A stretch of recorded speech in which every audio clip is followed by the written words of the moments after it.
Okay, it is Wednesday, April 14th. I was driving around and spotted some turkeys on public, kind of close to a private boundary, but they're strutting around out in the open. It's pretty windy, crappy weather, but we'll see if I can sneak in on him and call him over. He's henned up, so it might be kind of hard. There's a lot of eyes. I might have to call him out, or might even just have to call the hens over, but we'll see if we can get it done. Let's go. After about an hour of chasing these turkeys around, trying to call them in, I decided I'd have to sneak in on them. So I snuck into about 75 yards while they're out there strutting around and feeding, and tried every play in the book to get them to come over, including getting my Jake fan out to try to challenge the bird, something I would not recommend on public land. However, I was way back in the forest on a dead-end road, and nobody was back there, so I knew that there wasn't anybody on these birds at the time I went after them. I tried calling that Tom off of the hens for about 30 minutes and finally decided I had to try something new, so I just decided to try a mouth gobble and see what happened. And it kind of worked.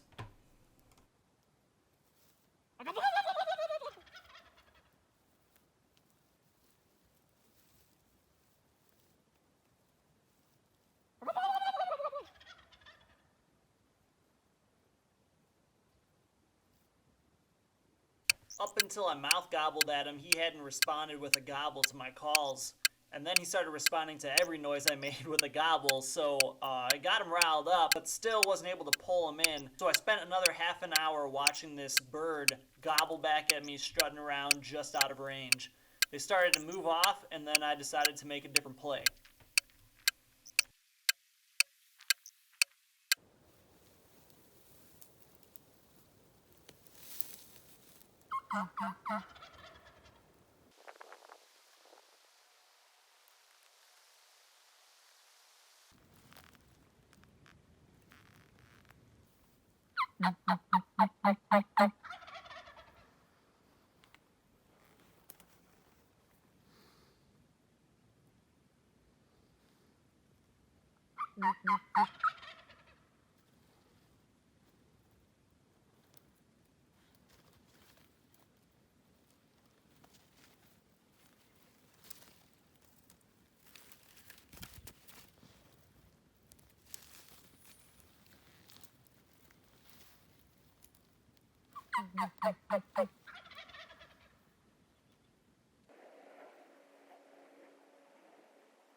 Okay, this is gonna have to be a quick little interview because how long that took drained all of my battery.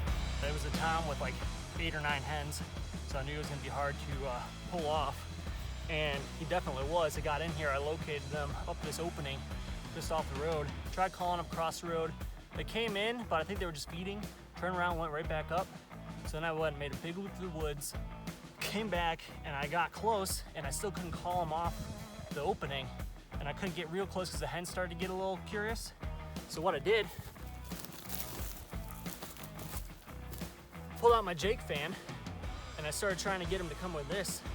And he would look at me, he saw me, and I'd call, I even just gobbled, mouth gobbled to get him to shot gobble. I got him riled up, he still wouldn't come in, so I basically had to go back in the woods when they started moving away, and he was always bringing up the rear with the hens. And I had to get ahead of him and come in and let those hens pass. And I kept calling, get him to gobble, calling, get him to gobble. So I knew exactly where it was, and when I came onto the opening, I made sure there wasn't any hens around. It was a little bit of a far shot, probably at 30 to 35, and that gun is not a good pattern at that range, but I just went for about an hour, laying on my belly, trying to get this guy to come in. So I was like, gonna do it. First one really didn't kill him. I mean, it knocked him down, and he was gonna die, but he wasn't outright dead, which is why his head's a little messed up. I got a little closer to that follow-up shot. But he's definitely Jake-ish. More Merriam's in him than the one I shot on opening day. That one was more brown. This one's definitely more white-tipped. I mean, he's really probably a Jake. He just filled out with the tail fan, but I mean, he's only got a 3.5-inch beater, so I mean, this is a Jake, but which is probably why he didn't come in and respond aggressively to this like I thought he would. he just found himself a flock of ladies and was happy to be around with them. He didn't know how he got so lucky and wasn't getting beat up on by Tom. But I just beat up on him with that shotgun, so that's the second tag filled for me, but that's awesome. 5th day of the season, 2 birds down.